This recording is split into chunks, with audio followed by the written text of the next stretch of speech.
dessa temática objeto de enfrentamento e encaramento nesta mesa. Então, professor Murilo, por favor, a palavra é sua por 15 minutos. Bom dia, estão me escutando? Muito bem. Dizer que para mim é uma felicidade muito grande estar aqui pelo segundo ano consecutivo nesse evento, que muito me honra. Talvez um pouco pela indicação do meu pai também, pelas amizades construídas ao longo de uma carreira pública de longos anos. Dizer que é uma alegria estar aqui ao lado do conselheiro Marcelo, a quem já conhecia de ouvir falar muito bem também do professor Guilherme, que também já conhecia por conta da sua obra. E também agradecer, eu preciso agradecer em nome dos nossos amigos, a vida acadêmica nos brinda com essas amizades, na pessoa de Leandro Fernandes, que sem dúvida alguma tem forte participação na minha participação aqui, seja na influência da escolha, seja também influência acadêmica, na obra, com meu orientador, Fred Didier Júnior. Cumprir todos os requisitos protocolares, não é? De agradecer e fazer as menções e dizer que estou muito feliz de estar aqui e ter ouvido o Guilherme falar antes aqui. Agradeço também ao ministro Mauro pelo convite, pela oportunidade de estar aqui novamente. Então, para mim é uma honra muito grande. Comi já mais de um minuto que eu esperava consumir com esses agradecimentos de praxe. E falar depois de Guilherme é muito importante, porque de fato esses pontos que foram levantados aqui são pontos que o meu tema são boas práticas, e nós temos boas práticas que refletem essas preocupações que foram colocadas. Eu vou dividir minha exposição aqui em três partes: questões preliminares ou premissas. Depois vou abordar de fato algumas boas práticas que servem de exemplo de boas, né, práticas de cooperação judiciária. E por fim, deixar aqui aos colegas magistrados, servidores, advogados públicos e privados, aqueles que nos escutam, também em âmbito acadêmico, algumas preocupações que tenham com o futuro das boas práticas em matéria de gestão de competência. O primeiro ponto que eu quero tratar aqui dentro das nossas premissas ou questões preliminares é a noção de boa prática. O que é que caracteriza uma boa prática? Uma boa prática é uma atividade, uma ação ou um comportamento inventivo. Aquilo ocorre quando o sujeito do sistema de justiça, convencido de que o template originário ou que a estrutura normativa originária de atuação colocada na fonte formal, seja fonte formal legal, seja fonte formal os atos internos do próprio tribunal, os magistrados, as magistradas se convencem que aquele template ou aquela estrutura ela é insuficiente para atingir os melhores resultados. Quer dizer, professor Guilherme, que ela é insuficiente como opção mais eficiente para a prestação do serviço público que o judiciário deve oferecer. Os serviços da justiça são serviços que vão além da prestação da jurisdição.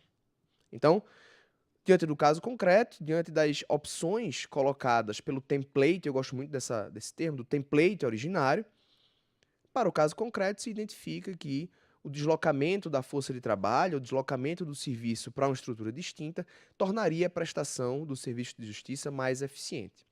E essas boas práticas, né, uma prática para ser caracterizada como boa, ela não necessariamente precisa ser possível reproduzi-la, ainda que o foco do CNJ, quando pensa em boas práticas, seja conhecer e expandir boas práticas, identificando modelos que possam ser reproduzidos em outras realidades, diante de outros casos concretos. Então, dentre tantas características dessas boas práticas que nós focamos aqui nessa exposição, é a possibilidade de reprodução, utilizar aquilo como modelos de inovação dentro do serviço judiciário. A característica da inovação é muito marcante, visando sempre, claro, tornar a prestação da jurisdição mais adequada e mais eficiente. Diante de tantos instrumentos adequados a um serviço público, aquele que deve ser escolhido é o mais eficiente. Melhores resultados com menores custos, sejam custos temporais, custos de gestão de pessoas, né? Então, boas práticas. O que nos faz pensar no seguinte: se eu tenho boas práticas, significa que também temos práticas não tão boas assim. Então, falar em boas práticas já passa a significar que nós podemos separar ou agrupar em níveis distintos aquelas práticas que são efetivamente reconhecidas como boas e aquelas outras que são reconhecidas ou que devem ser reconhecidas como práticas ruins, que, portanto, não devem ser reproduzidas. O segundo ponto da nossa parte preliminar aqui é entender, na linha do que o Dr. Guilherme já havia colocado, que é possível gerir competência a partir da cooperação judiciária, identificando quem é o juízo mais adequado para decidir sobre determinada questão de fato ou de direito. Então, é possível gerir competência.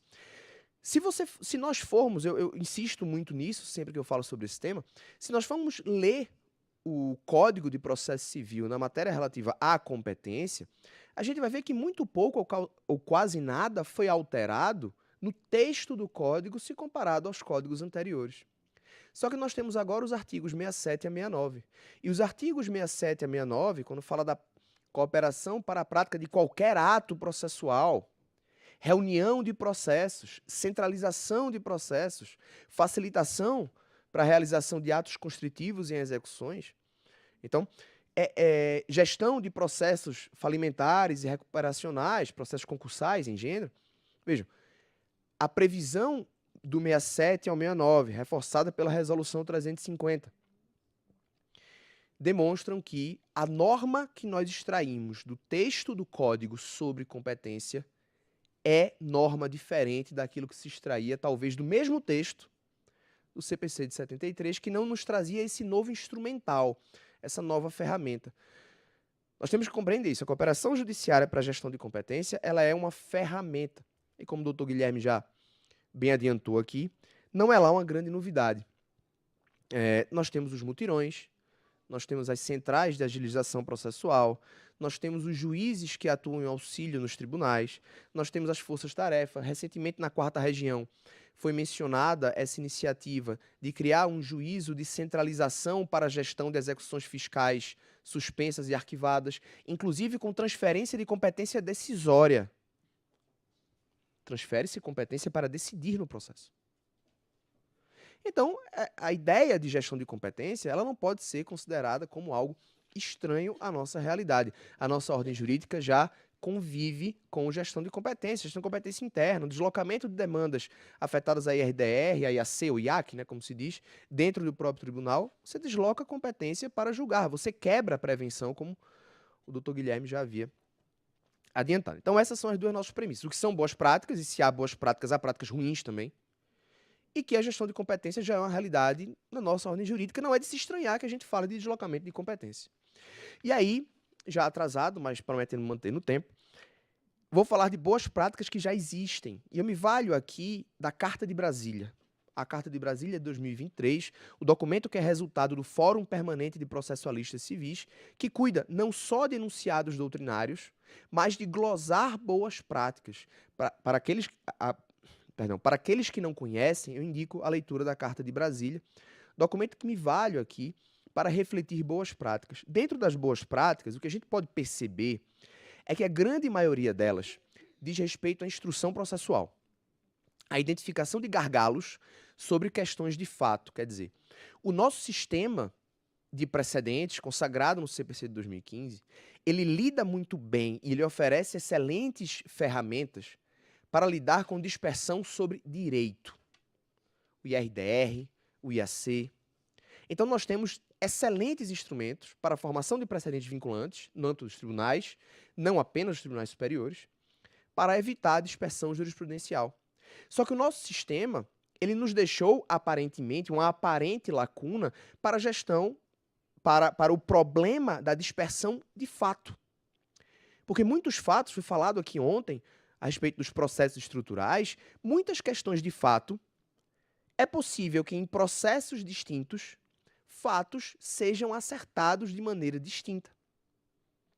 O que é até uma contradição de ordem filosófica. Fatos ocorreram ou não ocorreram. Se pensarmos bem, não deveria se admitir que a ordem jurídica decidisse sobre o mesmo fato de maneira distinta. Não é? Então, a cooperação judiciária, quando você vê o resultado das boas práticas e você identifica que essas boas práticas elas estão muito focadas na realização da instrução, muitas vezes entre juízes com competências materiais distintas, nós percebemos que a prática, de forma inventiva, de forma a tornar a prestação de jurisdição mais eficiente, naturalmente se encaminhou para superar uma lacuna que o nosso sistema de precedentes deixou. Então, a cooperação judiciária na gestão de competência eminentemente para a produção de prova compõe uma lacuna, e, portanto, uma lacuna aparente da ordem jurídica, porque complementa o sistema de precedentes. Então, dentro dessas boas práticas, você vê, por exemplo, aqui eu passo a citar os exemplos de boas práticas. Eu não podia estar no painel sobre boas práticas e não citar boas práticas. Né? A boa prática número 10 do FPPC, a reunião de processos relativos ao programa Minha Casa Minha Vida, que ocorreu perante a Subseção Judiciária de Feira de Santana, em que houve a definição de juízos, cada um dos juízos ficou responsável pelas perícias, pela produção de prova, pelas audiências relativas a um empreendimento. Então, notem o que foi que aconteceu aqui. Foi prevista a redistribuição de ações já em curso, não foi apenas para demandas futuras, a redistribuição de demandas já em curso, técnicas de compensação de distribuição entre os juízos, rotinas comuns de triagem de processos, o que facilita a uniformização de atividades administrativas dentro dos próprios cartórios, e a padronização de quesitos para a realização das perícias. As questões de fato tendem, portanto, a encontrar uma solução comum. Boa prática número 3 do FPPC é a instituição de núcleos de justiça 4.0, vejo aqui Dr. Silvio, Dr. Marco Bruno, entre o TJPE e o TRF5, que criaram núcleos de justiça 4.0, cuja responsabilidade é produzir prova, é decidir de maneira conjunta em questões relativas a vícios construtivos em imóveis pelo sistema financeiro de habitação. E aí remeto, mais uma vez, até por conta do tempo, às diversas práticas, as boas práticas de cooperação judiciária. A boa prática número 5, também da Carta de Brasília lá no FPPC, que é a realização de ato concertado entre juízos de vara de família. Cada um dos juízos, lá no Fórum da Barra da Tijuca, cada um dos juízos específicos centraliza as demandas sobre uma família específica. Então, todos os conflitos relativos a uma família estarão sempre destinados a um determinado juízo. Nós sabemos que a consensualidade é muito importante na solução dos conflitos de família e que, portanto, um juízo conhecer de um conflito, percebam, nós deixamos de lado a ideia de gerir um processo e passamos a pensar na gestão de um problema de fato. Outro exemplo aqui, a boa prática número 9, também no FPPC, a realização de audiência e instrução conjunta para a resolução de problemas estruturais. Problemas estruturais muitas vezes levam a demandas em ramos do judiciário com competências materiais distintas. Tudo isso demonstra que nós temos uma grande dispersão de boas práticas, né, o que reduz a dispersão de fato, para a instrução do processo. Eu queria citar aqui um exemplo que me chamou muito a atenção, é o termo de cooperação número 1 de 2023, realizado entre juízes da 4ª, 5ª e 7ª varas mistas da comarca de Sousa, na Paraíba. Não por nada, a reunião de demandas definiu-se pela reunião de demandas perante o juízo da 5ª vara de Sousa, demandas de origem bancária, lesões dentro do sistema bancário. E por que é que eu menciono especificamente essa iniciativa? Porque o instrumental linguístico desse termo é um instrumental que demonstra a adoção pelo judiciário das ferramentas que a doutrina vem trabalhando. Cita-se o CPC, cita-se a resolução, mas são citados também excertos doutrinários, artigos de doutrina, enunciados do FPPC, o que demonstra que a construção doutrinária do tema tem sido aceita e tido impactos positivos. Então, hoje, quais são as conclusões a que chegamos? O artigo 43 do CPC precisa ser relido.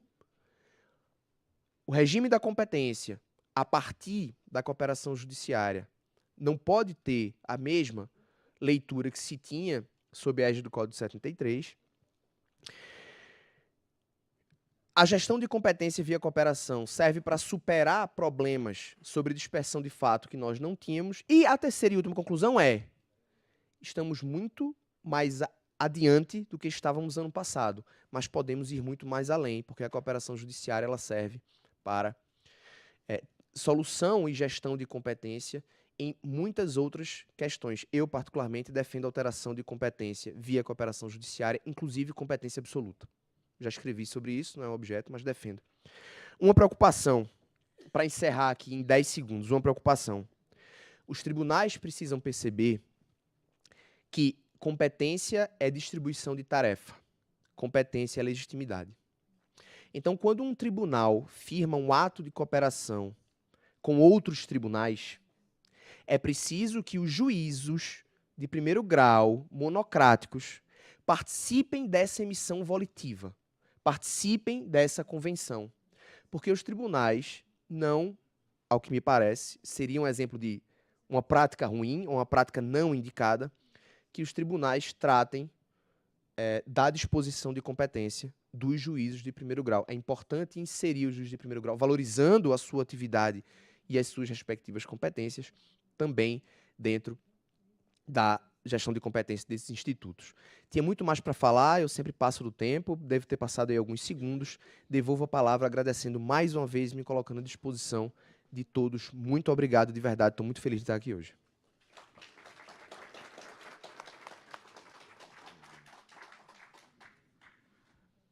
Viram que não é só por uma questão de filiação e de amizade, é de competência, certamente. Eu não poderia deixar de